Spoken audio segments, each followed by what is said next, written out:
പക അടങ്ങാത്തത് കൊണ്ടാണല്ലോ നീ എന്നെ തല്ലാൻ ആളെ വിളിച്ചു വരുത്തിയത്. ഈ പറഞ്ഞ ശീലേ എനിക്കില്ല. പക്ഷേ എന്നെ കൊല്ലാൻ ചിലരൊക്കെ വരുന്നത് കണ്ടിട്ടുണ്ട്, ആളെയും കൂട്ടിയിട്ട്. നീയേ അത്രയ്ക്ക് പുണ്യവതിയൊന്നും ആവണ്ട. കഴിഞ്ഞ ദിവസം ഉണ്ടായ ആക്രമണം നീ പ്ലാൻ ചെയ്തതാണെന്ന് എനിക്കറിയാം.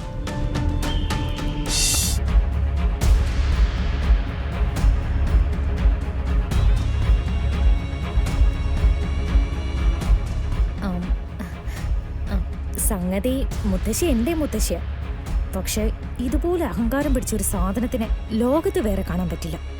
എന്റെ കാര്യം പോട്ടെ, എന്റെ അച്ഛന് പ്രത്യേകിച്ച് ജോലിയൊന്നുമില്ല. ഞങ്ങൾ ഈ തറവാട്ടിലെ അന്തേവാസികളായിട്ട് കിടക്കുക. പക്ഷേ ഗാഥാ ശ്രീനിവാസിനെ പോലൊരു പെണ്ണിനെ ഇങ്ങനെ പുച്ഛിച്ച് ചിരിക്കാൻ മുത്തശ്ശിക്ക് എന്താ യോഗ്യത? ഈ വീട്ടിലെ ഏറ്റവും മുതിർന്ന ആളാണെന്നേ ഉള്ളൂ. അല്ലാതെ മുത്തശ്ശി ഈ ലോകത്ത് അവരുടേതായിട്ടുള്ള ഐഡന്റിറ്റി ഒന്നും ഉണ്ടാക്കിയിട്ടില്ലല്ലോ.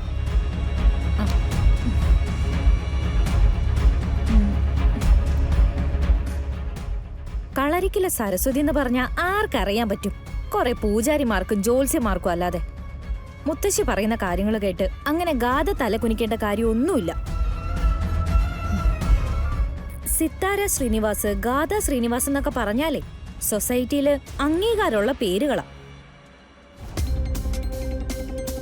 അതിന്റെ താഴെ വരും കളരിക്കൽ സരസ്വതി എന്നുള്ള പേര്. ചില കാര്യങ്ങള് ഇപ്പൊ ഞാൻ ക്ഷമിക്കാൻ തീരുമാനിച്ചതുകൊണ്ടാ കീർത്തി. ഏയ്, ഗാഥയ്ക്ക് അങ്ങനൊരു വേഷം ചേരില്ല. എനിക്ക് ഗാഥയോട് ഏറ്റവും ഇഷ്ടം തോന്നാനുള്ള കാരണം എന്താണെന്നറിയോ? ആരെയും വകവയ്ക്കാത്ത ഒരു നിലപാടുണ്ട് ഗാഥയ്ക്ക്. വിട്ടുകൊടുക്കില്ല എന്നുള്ളൊരു തീരുമാനം. അന്തസ്സുള്ള പെണ്ണുങ്ങളെ ചോദ്യം ചെയ്യാൻ ഒരുത്തനും അധികാരമില്ല എന്നുള്ളൊരു ഭാവമുണ്ട്. അതൊക്കെയാ.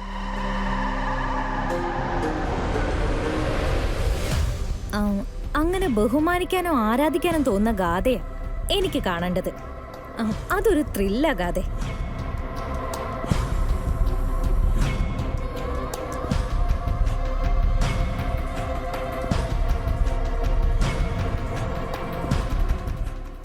എന്ന് നോക്കിക്കൂ കീർത്തി, അധികം വൈകാതെ ഈ മുത്തശ്ശി ഞാനൊരു പാഠം പഠിപ്പിക്കും.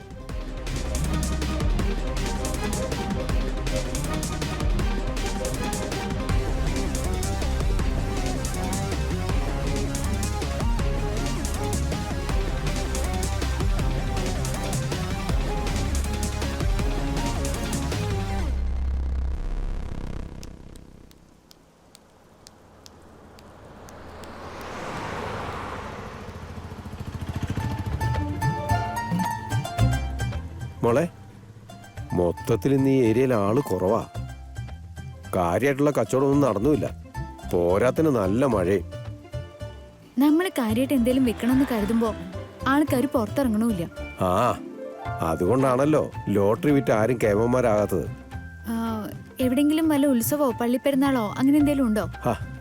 അതിന്റെ ഒന്നും സീസൺ അല്ലല്ലോ മോളെ. ഇപ്പോ ഈ മഴ ഇങ്ങനെ നിൽക്കുന്നതുകൊണ്ട് അങ്ങനത്തെ ആഘോഷങ്ങളൊന്നും ഒരിടത്തും കാണില്ല. മഴ വീണാ പിന്നെ നമുക്ക് ഇടിവാ.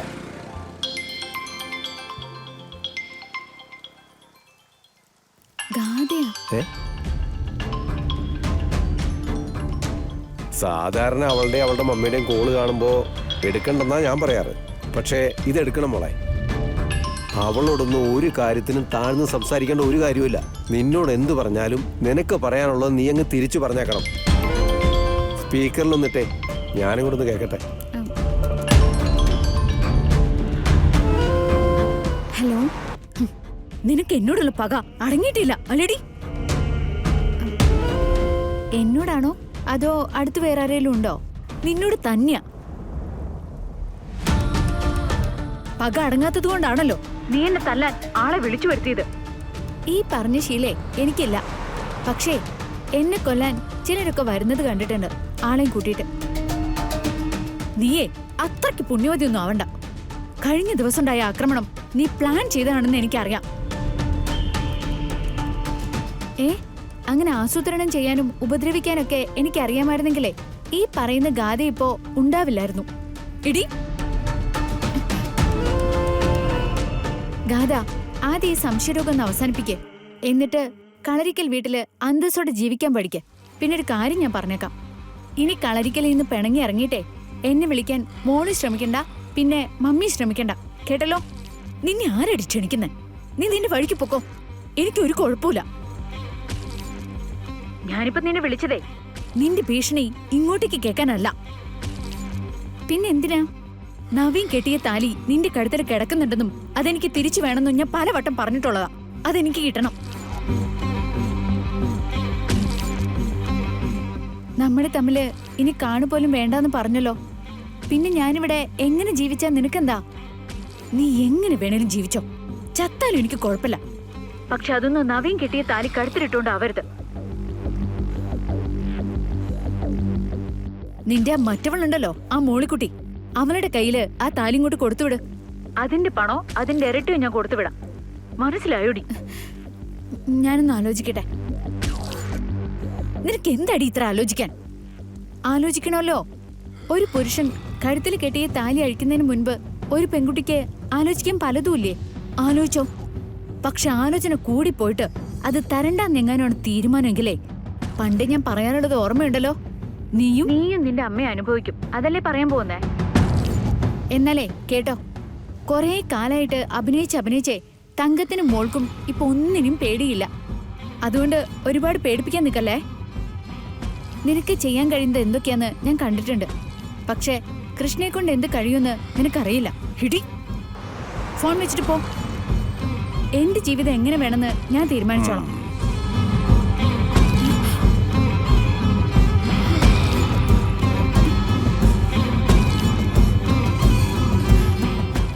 മോളെ, ദേ ഇതിന്റെ ആവശ്യമുള്ളൂ. ഇങ്ങോട്ട് വടിയെടുക്കുന്നതിന് മുമ്പ് അങ്ങോട്ടൊരടി. അപ്പ പിന്നെ കൈ പൊന്തില്ല. ഇപ്പൊ അവക്ക് കാര്യങ്ങൾ മനസ്സിലായിട്ടുണ്ടാവും. അങ്ങനെയൊന്നും നമ്മളെ പേടിപ്പിക്കാൻ പറ്റില്ലെന്ന്. സിത്താര മാഡത്തിന്റെ ഗാഥ മോള് ഒന്ന് പേടിക്കട്ടെ.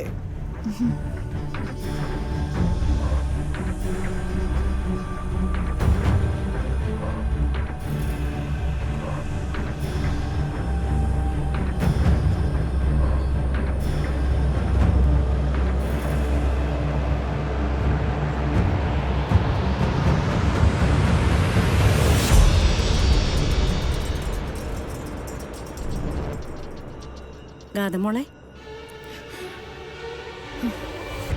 ഇത് എന്തു പറ്റി? എന്നും മോള് വിളക്ക് കൊളുത്തുന്നല്ലേ, ഇന്ന് മറന്നോ? അതമ്മേ, ഒരുപാട് യാത്ര ചെയ്ത് ക്ഷീണിച്ചു വന്നതുകൊണ്ട്. എന്നാ പിന്നെ മോള് റൂമിലേക്ക് പൊയ്ക്കോ, വിളക്ക് അമ്മ കൊളുത്തിക്കോളാം. വേണ്ട, ഞാൻ കൊളുത്തിക്കോളാം.